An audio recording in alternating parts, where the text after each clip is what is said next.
अस्सलामुअलैकुम, बोलियो set quarters में खुशामदीद। मैं हूँ आमना अकरम। मैं हूँ मोहम्मद कामरान और मैं हूँ सहरिश जुहेब। हेडलाइंस आपने जानी, बुलेटिन का आगाज करेंगे और आज के बुलेटिन में आपको बताएंगे एक और साजिश बेनकाब, खान ने सब बता दिया, पेट्रोल 60 रुपए महंगा,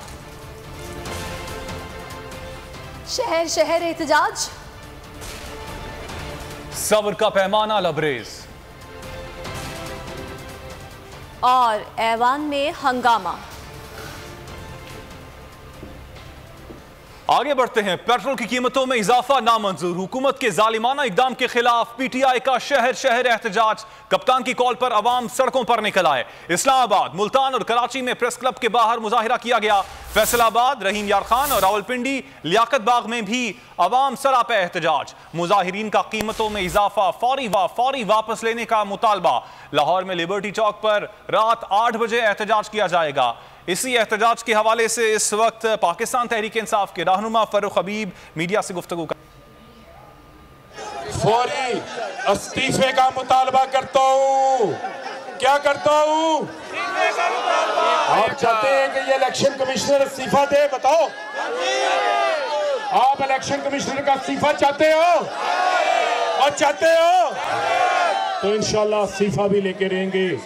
और ये महंगाई, पेट्रोल की, बिजली की, लोड शेडिंग में इजाफा नामंजूर। क्या नामंजूर? बिजली की कीमतों में इजाफा, पेट्रोल की कीमतों में इजाफा नामंजूर, पेट्रोल की कीमतों में इजाफा नामंजूर, पेट्रोल की कीमतों में इजाफा, बिजली की कीमतों में इजाफा नामंजूर। पाकिस्तान जिंदाबाद, पाकिस्तान जिंदाबाद, इमरान खान जिंदाबाद, पाकिस्तान जिंदाबाद। बहुत बहुत शुक्रिया। पाकिस्तान तहरीक इंसाफ के रहनुमा फारूक हबीब एहतजाज की क़यादत कर रहे हैं और उनका यही कहना था कि पेट्रोल की कीमतों में इजाफा नामंजूर, इलेक्ट्रिसिटी की कीमतों में इजाफा नामंजूर। अवाम उन्नास की एक बड़ी तादाद इस वक्त फैसलाबाद में भी सरापा एहतजाज है और इसी हवाले से हमारे साथ मौजूद हैं बोल न्यूज़ के नुमाइंदे फैसलाबाद से अवैस सत्तार। अवैस, बताइएगा जो फैसलाबाद की आवाम है उनका क्या मुतालबा है, क्या कहना है उनका पेट्रोल की कीमतों में इजाफे पर?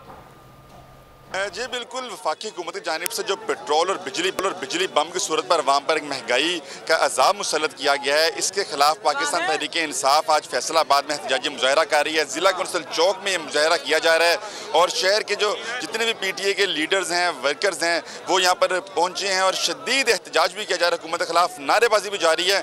हमारे साथ पाकिस्तान तहरीक इंसाफ के एक रहनुमा मौजूद हैं।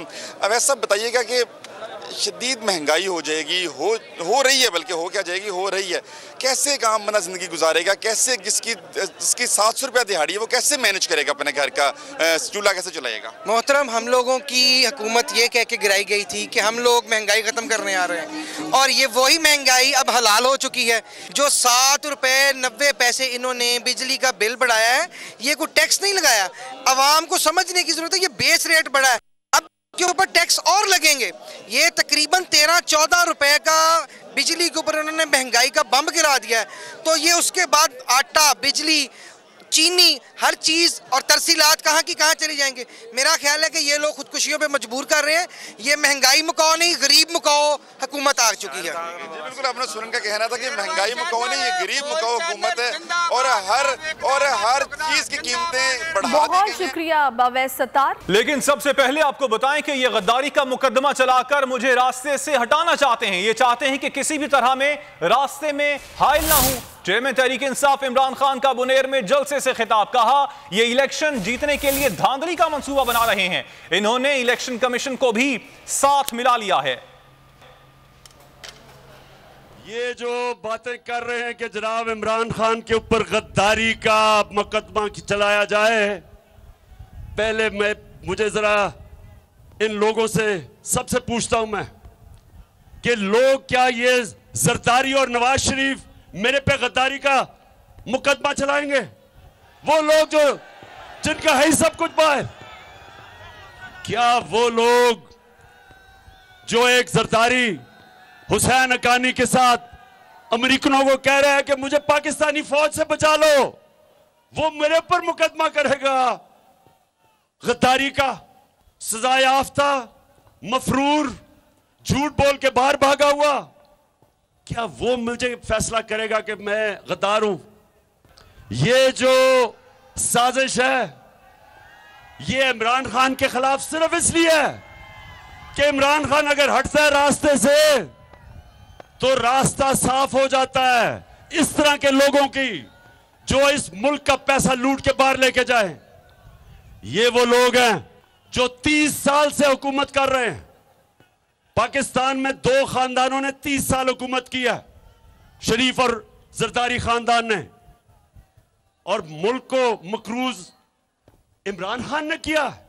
30 साल आपने हुकूमत की है साजिश से गवर्नमेंट करवा के, और अब जब इन्होंने देखा कि सारी कौम आज इस साजिश को समझ बैठी है, इसके खिलाफ है, इन गद्दारों के और चोरों के, तो आज ये कोशिश कर रहे हैं कि इमरान खान को रास्ते से हटाएं गद्दारी का मुकदमा करके। इन्होंने इलेक्शन के अंदर धांधली करके पूरी तैयारी कर रहे हैं इलेक्शन जीतने की। इलेक्शन कमीशन को साथ मिलाया हुआ है। हल्का बंदियां के अंदर इन्होंने पहले से ही मैच फिक्स किया हुआ है, पहले से तैयारी की है, क्योंकि वैसे तो ये इलेक्शन जीत नहीं सकते। ये जब भी पब्लिक में जाएंगे इनको 2 नारे लगेंगे, चोर और गद्दार। तो पब्लिक में तो ये जा नहीं सकते, तो इसलिए इलेक्शन कमीशन को साथ मिला के पूरा मैच फिक्स करने की कोशिश हो रही है। चेयरमैन तहरीक इंसाफ ने इंकशाफ किया कि भारत और इस्राइल चाहते हैं पाकिस्तान कमजोर होकर टूटे। भारत समझता है ऐसी हुकूमत आ गई कि अब पाकिस्तान कंट्रोल में आ गया। खिताब के दौरान ये भी कहा कि हमारी हुकूमत गिराने पर भारत में खुशियां मनाई गईं। भारत में ऐसी खुशियां मनाई गईं जैसे शहबाज शरीफ नहीं शहबाज सिंह था।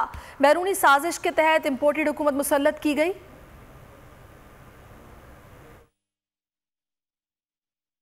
हिंदुस्तान और इस्राइल ये वो 2 मुल्क हैं जो सबसे ज्यादा चाहते हैं कि पाकिस्तान कमजोर हो और टूटे, और इनके साथ मुझे अफसोस से कहना पड़ता है कि अमेरिका भी नहीं देखना चाहता एक मजबूत पाकिस्तान। आज हिंदुस्तान समझता है कि उनकी एक ऐसी हुकूमत आ गई कि बस अब पाकिस्तान कंट्रोल में आ गया। जब हमारी हुकूमत गिराई गई तो खुशियां किधर बनी? हिंदुस्तान में, हिंदुस्तान के अखबारों में, मीडिया पे ऐसे खुशी हुई कि जिस तरह शहबाज शरीफ नहीं था, शहबाज सिंह था। यानी उन्होंने उसको अपना बना लिया, क्योंकि शरीफ खानदान के बड़े गहरे ताल्लुकात हैं हिंदुस्तान की बिजनेस कम्युनिटी से। नरेंद्र मोदी घर में शादी पे बुलाया गया, खास तौर पे मोदी को बुलाया गया। वो आदमी जिसने सबसे ज्यादा मुसलमानों के ऊपर हिंदुस्तान में जुल्म किया, उसको इस शरीफ खानदान ने अपने घर शादी पे बुलाया। जब नवाज शरीफ हिंदुस्तान गया तो कश्मीर के हुर्रियत लीडर से नहीं मिला, क्योंकि नरेंद्र मोदी नाराज हो जाता। अपनी फौज को जब नरेंद्र मोदी पाकिस्तान के आर्मी चीफ को दहशतगर्द कह रहा था, तो साथ साथ यह भी कह रहा था कि नवाज शरीफ तो हमारा दोस्त है। और कभी नवाज शरीफ ने नरेंद्र मोदी के खिलाफ एक बात नहीं की। कुलभूषण यादव उसके मुंह से नहीं निकला। इंपोर्टेड हुकूमत ने 2 माह में आटे पेट्रोल की कीमतें आसमान पर पहुंचा दी। इनकी तैयारी नहीं थी, इसीलिए मईशत का ये हाल हुआ। क्या कभी पहले किसी ने एक हफ्ते में पेट्रोल 60 रुपए महंगा किया? इमरान खान की पेट्रोलियम मसनूआत महंगी करने पर रद्द अमल। कहा पेट्रोल की कीमतों में इजाफे के लिए हम पर भी IMF का दबाव था, लेकिन उसके बावजूद पेट्रोल 10 रुपए सस्ता किया। हमने अपना पेट काट कर आवाम को बचाया। बहुत शोर मचाया जाता था कि तहरीक इंसाफ की हुकूमत ने महंगाई कर दी। इत्तेहादियों को भी अचानक याद आ जाता है कि PTI हुकूमत बुरी हो गई। में बड़ा शोर मचाया जी, तहरीक इंसाफ ने महंगाई कर दी, हर रोज महंगाई करें, टीवी प्रोग्राम देखें तो वहां कहे जी महंगाई है, जो अपोजिशन का असेंबली में मुंह खोले वो कहे महंगाई है। वो कैंपेन टांगने वाला बिलावल, उसने लॉन्ग मार्च कर दी सिंध से कि महंगाई मार्च है जी, लोगों कत्ल हो गया, माशी कत्ल हो गया। जो इनमें से टीवी पे आए कहे जी इमरान खान ने बिजली गैस बढ़ा दी, कोई कहे आटा बढ़ा दिया। तो मैं आज अल्लाह का शुक्र अदा करता हूं, अल्लाह अल हक है, सच का खुदा है। तो ये जरा आज देख लें कि इंपोर्टेड हुकूमत थे। अब जरा सुने, 3.5 साल में पाकिस्तान में आटे, हमारे दौर में आटा कितना कीमत बढ़ी? 3.5 साल में 326 रुपए। 20 kg का जो आटे का थैला है हमारे दौर में वो बढ़ा 326 रुपए 3.5 साल में। 2 महीने में, इनके दौर के 2 महीने में आटा कितना बढ़ा? 422 रुपए। अब जरा ये सुने, पेट्रोल 1 लीटर हमारे 3.5 साल में 56 रुपए 90 पैसे बढ़ा। 3.5 सालों में इनके 2 महीने में कितना बढ़ा है? 60 रुपए। 60 रुपए बढ़ गया 2 महीने में। लेकिन एक लीटर फजल रहमान कितना बढ़ा? हमारे जमाने में 1 लीटर फजल रहमान 50 रुपए 70 पैसे बढ़ा है।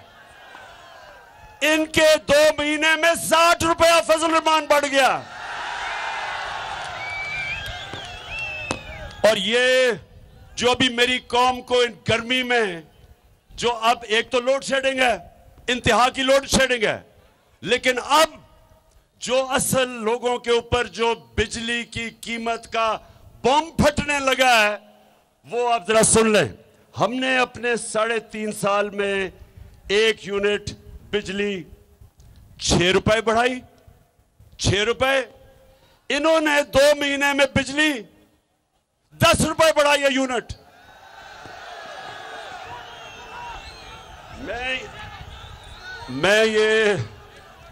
मैं ये इसलिए अपनी कौम को बता रहा हूं कि ये जो तेल और डीजल, ये हमने भी बढ़ा, हमारे ऊपर भी IMF ने प्रेशर डाला था। IMF हमें भी कह रही थी कि इनकी कीमतें बढ़ाओ, लेकिन उनमें और हमारे में, इनमें और हमारे में क्या फर्क है? इनकी जो लीडरशिप है वो बाहर बैठी हुई है, पैसा बाहर है, घर बाहर है, जायदाद बाहर है, बिजनेस बाहर है, बच्चे बाहर हैं। इनको क्या कि पाकिस्तान में क्या? आगे देखिए, बाप का बाप क्या सोच रहा है। और इत्तेहादी भी पीछे हटने लगे।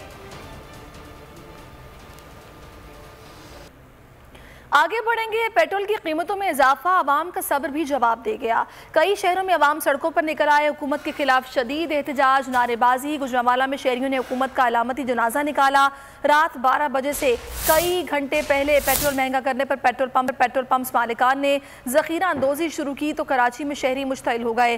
पेट्रोल पंप्स पर तोड़फोड़ हुई, पथराव भी किया गया।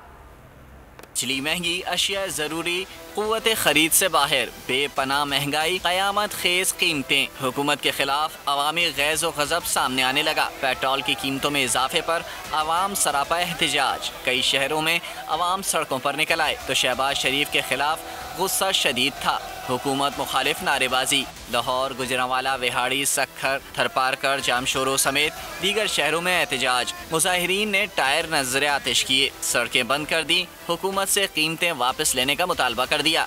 आए रोज जो पेट्रोल की कीमतें बढ़ा रहे हैं, कभी बिलों के ऊपर इतना टैक्स लगाया हुआ, घी के ऊपर इतना इन्होंने टैक्स लगा दिया हुआ, चीनी महंगी, दालें महंगी, सब्जियां महंगी, और ये 11 जमातों ने जो मिल के जो महाद बनाया हुआ है, ठीक है, ये बेहतर परफॉर्मेंस नहीं कर रहे। गुजरांवाला में जमात इस्लामी के एहतजाज में शहरियों ने हुकूमत का अलामती जनाजा निकाला।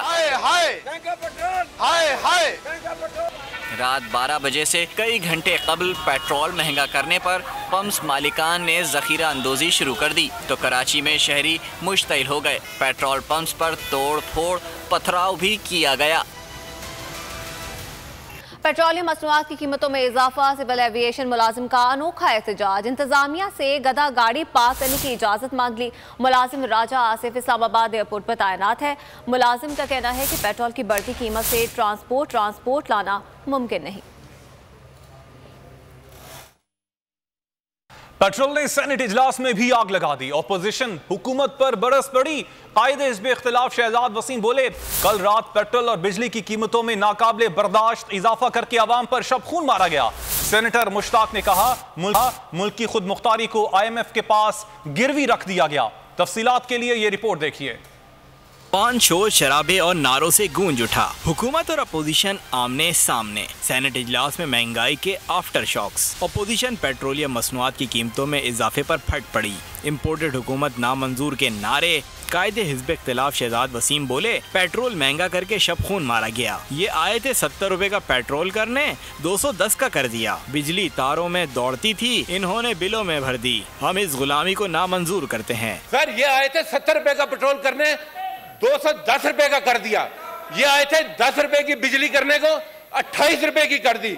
ये आए थे 100 रुपए का डॉलर करने को 200 रुपए का डॉलर कर दिया। वजीर कानून आजम तारड़ ने कहा, आपकी हुकूमत गई है, जान नहीं गई। सियासी नारों के बजाय हल की तरफ आएं। आप भी मुल्क को डिफॉल्ट छोड़कर गए थे। मुल्क की मईशत एक जमात का मसला नहीं है। इस मुल्क को इस वक्त इत्तेहाद की जरूरत है, इंतशार की जरूरत नहीं है।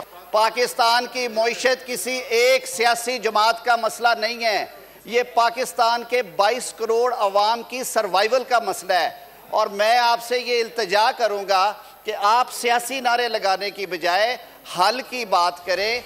ऐवान मछली बाजार बना तो चेयरमैन सादिक संजरानी ने खिंचाई कर दी। वार्निंग दी, किसी ने नारे लगाए, लाइन क्रॉस की तो कार्रवाई करूंगा, उसे मअतल कर दूंगा।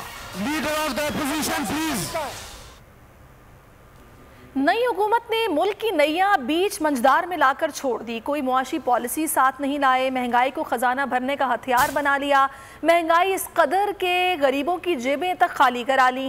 मुल्क में महंगाई तारीख की बुलंद तरीन शरह 20% तक पहुँच गई। जून के पहले दिनों में 3 दिनों में ही 28 अशिया महंगी हुई हैं। आलू, अंडे, घी, दालें, तेल, चिकन सब आवाम की पहुंच से दूर होता जा रहा है। इदारे शुमारियात के मुताबिक रवा हफ्ते महंगाई की शरह में 2% इजाफा रिकॉर्ड किया गया। बन गए। पहले महंगाई खत्म करने के दावे, अब जख्मों पर नमक छिड़का जा रहा है। पुराने पाकिस्तान में महंगाई का तूफान बर्पा कर दिया। रवा हफ्ते 28 अशिया की कीमतों में इजाफा किया गया। महंगाई की शरह 20% के साथ बुलंद तरीन सतह पर पहुंच गई। मई में महंगाई 13.8% पर पहुंची थी। इदारा शुमारियात के मुताबिक आलू, अंडे, घी, दालें, तेल, चिकन सब ने आवाम की चीखें निकाल दी। कहते हैं महंगाई के अजाब का इल्जाम गुज़िश्ता हुकूमतों पर डालना बंद किया जाए। जून के सिर्फ 3 दिन में पेट्रोल और डीजल 20%, आलू 9%, अंडे 6, घी 5, दालें 2, तेल 2.5% महंगे हो चुके हैं। बुलेटिन में खबरों का सिलसिला जारी है। ब्रेक के बाद खुशामदीद। खबरों के सिलसिले को आगे बढ़ाएंगे। यहाँ पर आपको अहम खबर देंगे। तहरीक इंसाफ की रहनुमा यास्मीन राशिद के क्लिनिक पर पुलिस ने छापा मारा है। पुलिस की भारी नफरी क्लिनिक के बाहर इस वक्त मौजूद है। अपडेट कर रही हैं आपको। तहरीक इंसाफ की रहनुमा यास्मीन राशिद के क्लिनिक पर पुलिस ने छापा मारा है और इस वक्त भी पुलिस की भारी नफरी क्लिनिक के बाहर मौजूद है। मजीद तफसीलात मालूम कर लेते हैं, बोलिए उसके नुमाइंदे जाबिर वक्कास से। जाबिर, बताइएगा पुलिस का क्या बताना, क्यों छापा मारा गया है यास्मीन राशिद के क्लिनिक पर? देखिए, इस वक्त जहाँ पे ऑफिसर जो मौजूद है वो सामने नहीं आकर बात नहीं कर रहा, लेकिन ये वाज़ह है कि थाना शरीकाबाद में यास्मीन राशिद पर 2 जो मुकदमात हैं वो दर्ज किए गए थे 25 मई के लॉन्ग मार्च के हवाले से। और उसके बाद जो है वो आज ये यहाँ पर उनके क्लिनिक के बाद जो है वो पुलिस की नफरी पहुंची और उसके ऊपर जो है वो उन जानिब से ये बताया गया कि पुलिस की नफरी ने हमारे क्लिनिक को घेर रखा है। ताहम इस हवाले से पुलिस कुछ भी बताने से कातर है और पुलिस के जो जवान है वो यहाँ पर बाहर ही मौजूद है और उनकी तरफ से कोई अभी तक खास एक्शन लिया जाता दिखाई नहीं दे रहा। अच्छा जाबिर, आपसे जानना चाहेंगे यास्मीन राशिद कहाँ पर मौजूद हैं? क्या वो क्लिनिक में ही मौजूद हैं या फिर वो किसी और जगह पर हैं?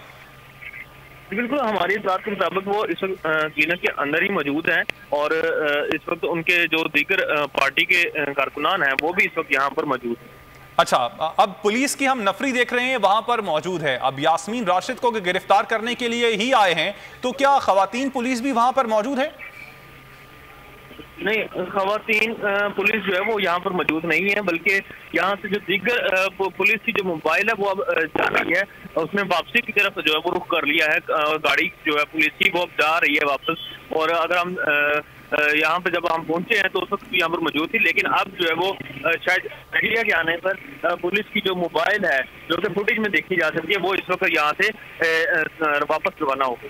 तो जाबिर, अगर गिरफ्तारी के लिए नहीं आए थे तो फिर ये यहाँ पर करने क्या आए थे? देखिए, इस हवाले से जो है वो पुलिस का काम ही सही कह सकते हैं, लेकिन अमूमी तौर पर इस तरह के मामले तब होते हैं जब अगर किसी भी सियासी रहनुमा के घर पर जो है या उसके डेरे पर या उसके किसी सेक्रेटेरिएट पर अगर कारकुनान जमा होते हैं तो अमूमी तौर पर पुलिस सिर्फ उनको धमकाने के लिए, उनको डराने के लिए और ताकि अगला जो लॉन्ग मार्च है अगर उस हवाले से कोई प्लानिंग हो रही हो तो उस हवाले से उनको डराने के लिए भी अमूमी तौर पर पुलिस इस तरह की कार्रवाई करती है। और डॉक्टर यास्मीन राशिद जो है वो चूंकि लाहौर में जो बेशतर जो इस तरह के मामला हैं जिसमें कारकुनान को मोबिलाइज करना और कारकुनान को अपने हमरा रखना और कारकुनान को लेकर चलना, वो सब मामला देख रही होती है। इस वजह से पुलिस अमूमी तौर पर यहाँ पर नजर रखती है कि यहाँ पे उनके जो क्लिनिक है वहाँ पर मरीज आ रहे हैं या कारकुनान आ रहे हैं, और अगर कारकुनान भी और पुलिस इस तरह का रवैया अख्तियार करती है। अच्छा जाबिर, क्या बोल की टीम को देख के पुलिस वापस चली गई है? देखिए, इस हवाले से ये कहा जा सकता है कि मीडिया टीम को देखकर ही जो है वो पुलिस जो है वो यहाँ से जो है वो निकल चुकी है। पुलिस मोबाइल अब जो कि वीडियो में तो है, लेकिन अब इस वक्त यहाँ पर मौजूद नहीं है और ना ही वो जवान जो कि इस वीडियो में नजर आ रहे हैं वो इस वक्त यहाँ पर मौजूद। अच्छा जाबिर, ये भी बताइएगा, एक तो ये क्लिनिक यास्मीन राशिद का लाहौर में एग्जैक्टली किस जगह पर वाक़ है और कितने पुलिस एहलकार थे जो कि छापा मारने वहां पर पहुंचे थे? देखिए, इस हवाले से मैं बताऊं को ये जेल रोड का शादमान अंडरपास है, जहां पर उस शादमान अंडरपास के बिल्कुल साथ ही जो पहला कट है वहां पर इनका जेल रोड के ऊपर ही शादमान में क्लिनिक है और उसी को इन्होंने अपना मरकजी सेक्रेटेरिएट भी बना रखा है। और वहां पर ये पहुंचे थे जो कि मोबाइल में सवार थे और ये 7 से 8 जो अपराध थे ये पुलिस के सवार थे और इसके साथ जो वो डॉल्फिन के कुछ लोग थे, लेकिन इस वक्त डॉल्फिन के पुलिस एहलकार भी जा चुके हैं और जो पुलिस मोबाइल में सवार अपराध है वो भी जा चुके हैं। अच्छा जाबिर, आपसे ये भी जानना चाहेंगे किस वक्त का ये वाकया है, किस वक्त पुलिस वहां पर पहुंची, बोल की टीम को देखकर कैसे वो लोग भाग गए और क्या वहां पर मौजूद जो पुलिस एहलकार थे उन्होंने क्लिनिक के अंदर भी बात करने की कोशिश की? देखिए, इस हवाले से पुलिस ने कोई बात नहीं की और ना ही अंदर पुलिस जो है वो तकरीबन आधा घंटा पहले यहाँ पर आई थी और उसके बाद जो है वो लेकिन जब ही उनकी मीडिया सेल की तरफ से उनकी फुटेज बनाकर जब पब्लिक करवाई गई तो उसी वक्त जो है वो खासतौर पर मीडिया के आने पर पुलिस जो है वो यहाँ से रफू चक्कर हो गई है और उनके साथ कोई लेडीज एहलकार नहीं थी, जिसकी वजह से कि शायद पुलिस ने अंदर जाने की जहमत नहीं की, क्योंकि इससे पहले जो है वो जितने भी छापे मारे गए थे 25 मई के लॉन्ग मार्च से पहले तो उसमें लेडीज पुलिस का कोई अमल दखल हमने नहीं देखा था, जिसकी बिना पर कड़ी तनकीद हुई थी पंजाब पुलिस के ऊपर, लाहौर पुलिस के ऊपर, और इस बिना पर आज जो है वो किसी भी किस्म की कोई भी पुलिस यहाँ पर मौजूद नहीं थी खवातीन की, जिसकी वजह से भी शायद पुलिस ने अंदर जाना जो है वो गवारा नहीं किया और यहाँ से इस वक्त मीडिया को देखकर जो है वो पुलिस जा चुकी है। ठीक, हमारे साथ ही मौजूद रहेगा जाबिर। नाज़रीन आपको अपडेट करते चलें, लाहौर से खबर है यास्मीन राशिद के क्लिनिक पर छापा मारा गया पुलिस की जानिब से। ताहम वहां पर बोल न्यूज की टीम को देखकर पुलिस चक्कर हो गई। लेडीज पुलिस के बारे में बताया जाता है कि वो वहां पर मौजूद नहीं थी। ताहम इस बारे में कंफर्मेशन भी दी जा रही है कि वो गिरफ्तारी के लिए आए थे, लेकिन बोल न्यूज की टीम को जब उन्होंने देखा तो वो वहां से फरार हो गए। आधे घंटे पहले की बात है जब पुलिस की जानिब से यास्मीन राशिद के क्लिनिक पर छापा मारा गया। पुलिस की ये वैन आप अपनी टेलीविजन स्क्रीन पर देख भी सकते हैं। 7 से 8 पुलिस एहलकार मौजूद थे, उनके साथ हम एक भी खातून पुलिस एहलकार मौजूद नहीं थी। बोल न्यूज की टीम को जब देखा पुलिस के एहलकारों ने तो वो वहां से रफू चक्कर हो गए। अपडेट करते चलें आपको, लाहौर में वाकया है पाकिस्तान तहरीक इंसाफ की रहनुमा यास्मीन राशिद का क्लिनिक, जेल रोड पे एक क्लिनिक वाकई है और बताया यही जाता है कि उनकी गिरफ्तारी के लिए ये पुलिस वैन वहां पर पहुंची थी। ताहम बोल न्यूज की टीम को जब इस पुलिस एहलकारों ने देखा तो वो वहां से रफू चक्कर हो गए। आधे घंटे पहले की बात है जब यास्मीन राशिद के क्लिनिक पर पहुंची पुलिस और वहां पर उन्होंने छापा मारा। ताहम बोल न्यूज की टीम जब वहां पर देखी इन पुलिस एहलकारों ने तो वहां से रफू चक्कर हो गई। या आपको दिखाते चलें, आपको यह भी बताते चलें कि यहां पर सिर्फ और सिर्फ मर्द पुलिस एहलकार मौजूद हैं, एक भी लेडीज की पुलिस मौजूद नहीं है। जेल रोड पर वाकया है ये यास्मीन राशिद का क्लिनिक। अब से आधे घंटा पहले पुलिस वहां पर पहुंची थी, छापा मारने की कोशिश की गई थी। ताहम बोल न्यूज की टीम जब वहां पर पहुंची तो उनको देखकर पुलिस के ये एहलकार रफू चक्कर हो गए। भी हमने देखा कि लॉन्ग मार्च के दौरान कई गिरफ्तारियां अमल में आई थी और मुकदमात भी दर्ज किए गए थे, जिसकी बाद अदालत की जानिब से वाज़ेह अहकामात किए गए थे कि एहतजाज अगर पुरअमन है तो इसकी इजाज़त कानून भी देता है और ये आम आदमी का हक भी है। जिसके बाद ये कहा गया था कि जितने भी गिरफ्तार कारकुनान हैं उनको रिहा किया जाए। लेकिन एक मरतबा फिर से ये देखने में आ रहा है कि गिरफ्तारियों और छापों का सिलसिला शुरू हो चुका है और आज एक और छापा मारा गया है यास्मीन राशिद के क्लिनिक पर। पुलिस वहां पर पहुंची लेकिन किसी भी किस्म की कार्रवाई किए बगैर वहां से रफू चक्कर हो गई। जैसे ही देखा कि वहां पर मीडिया मौजूद है तो पुलिस वहां से रफू चक्कर हो गई और किसी भी किस्म की कार्रवाई के बगैर वहां से रवाना होना पड़ा। इस वक्त जो आप फुटेज देख रहे हैं ये उस वक्त की फुटेज है जब पुलिस वैन यास्मीन राशिद की क्लिनिक के बाहर मौजूद थी और वहां पर क्या करने आई थी पुलिस, आया वो यास्मीन राशिद को गिरफ्तार करने आई थी या किसी और वजह से आई थी, ये अब तक वाज़ेह नहीं हो सका। लेकिन जैसे ही DSNG वहां पर देखी गई बोल न्यूज़ की तो पुलिस वहां से वापस रवाना हो गई। इससे पहले भी देखने में आया था कि लॉन्ग मार्च के दौरान कई गिरफ्तारियां और छापे भी मारे गए थे और अदालत की जानिब से उन गिरफ्तार कारकुनान और रहनुमाओं को रिहा करने के अहकामात भी जारी किए गए थे। याद रहे कि यास्मीन राशिद और अंदलीब अब्बास को भी गिरफ्तार किया गया था, लेकिन उनकी गिरफ्तारी के चंद मिनटों बाद ही उनको रिहा भी कर दिया गया था। अब एक और कार्रवाई की गई है पंजाब पुलिस की जानिब से, उनके क्लिनिक पर छापा मारा गया है। ये छापा क्यों मारा गया, लेकिन किसी भी किस्म की कार्रवाई किए बगैर पुलिस वहां से रवाना हो गए। हुकूमत अपने ओछे हथकंडों पर उतर आई है। जिन तमाम चीज़ों के लिए अदालत की जानिब से वाज़ेह अहकामात दिए गए थे उनकी भी धज्जियां उड़ाई गई हैं। ये गिरफ्तारी किस लिए की जानी थी या कोई और मामला था, ये अब तक वाज़ेह नहीं हो सका। लेकिन जैसे ही बोल न्यूज़ की DSNG वहां पर देखी, पुलिस वहां से वापस चली गई।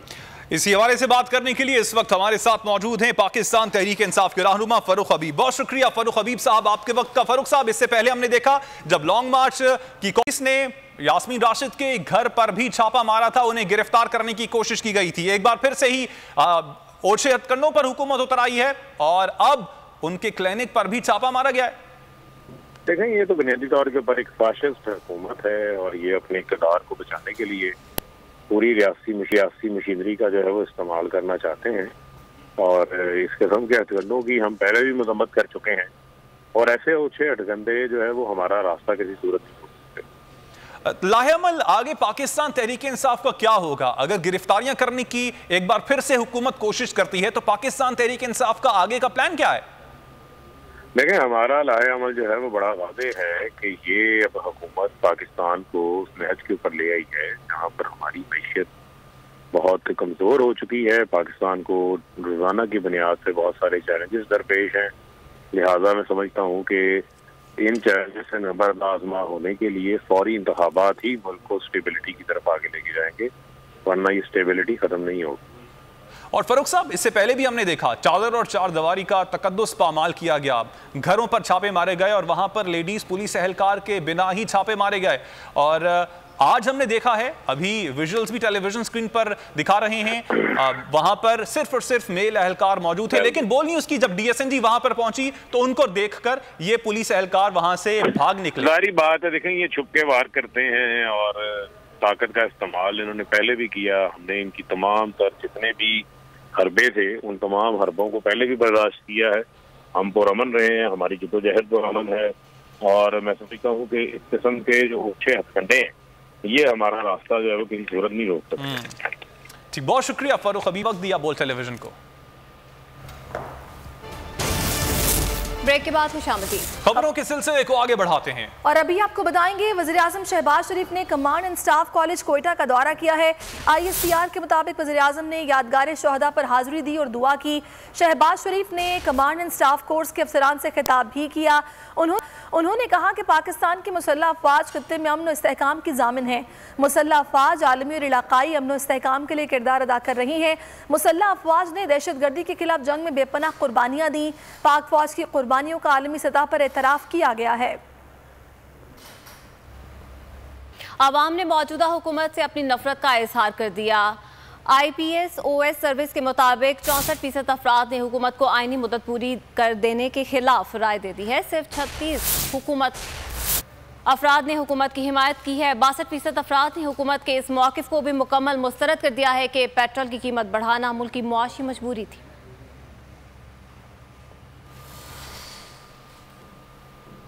मोतबर ज़राए को बताया गया था कि अगर हुकूमत गई तो मईशत तबाह हो जाएगी। जब हम पेट्रोल की कीमत 5-7 रुपए बढ़ाते थे तो तूफान आ जाता था। मिफ्ता इस्माइल कहा करते थे 1 रुपया बढ़ने से भी आवाम पर बुरा असर पड़ता है।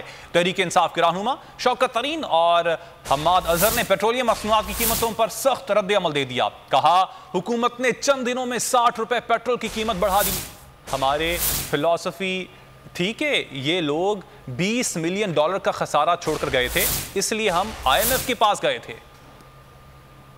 कीमत 5 रुपए 7 रुपए बढ़ाते थे तो एक तूफान आ जाता था। और ये PDM पार्टी जो हैं, इनमें मिफ्ता साहब ने कहा एक दिन कि 1 रुपया भी आप ज़्यादा बढ़ाएंगे तो लोग सड़कों पे आ जाएंगे। उसके बाद खाकान अब्बासी साहब ने भी इसी किस्म की बातें की और बाकी भी इनके लीडरान ने यही कहा कि ये पेट्रोल जब बढ़ता है तो सारी कौम पे एक बम एक किस्म से मार दिया जाता है। पिछले 4 दिनों में इन्होंने 60 रुपए फी लीटर जो है वो पाकिस्तान की गरीब अवाम पे बम मारे हैं। अब जो हम IMF प्रोग्राम में गए, किस लिए गए? क्योंकि इनकी कारस्तानियाँ जो थी इनकी 5 साल की, वो 20 बहुत बर्बादी करके गए थे, तो हमें जाना पड़ा। चंद माह पहले वज़ीर आज़म इमरान खान साहब ने 4 रुपए पेट्रोल और डीजल की कीमत में इजाफा किया और शहबाज शरीफ और बिलावल भुट्टो ने वज़ीर आज़म से इस्तीफ़ा तलब किया। ये चंद माह पहले की बात है। आज 1 हफ्ते के अंदर 60 रुपए कीमत में इजाफा किया गया। तो अब इस्तीफ़ा तो नहीं, अगर 4 रुपये पे इस्तीफ़ा था तो 60 रुपये पे तो फिर कुछ और बनता है। और वो इंशाअल्लाह ताला आने वाले दिनों में आप देखेंगे कि किस तरीके से ये हुकूमत रुखसत होती है। बाप भी सोच रहा होगा ये क्या हो गया। शेख रशीद अहमद कहते हैं राना सनाउल्लाह ने मुल्क में बदमाशी मचा रखी है।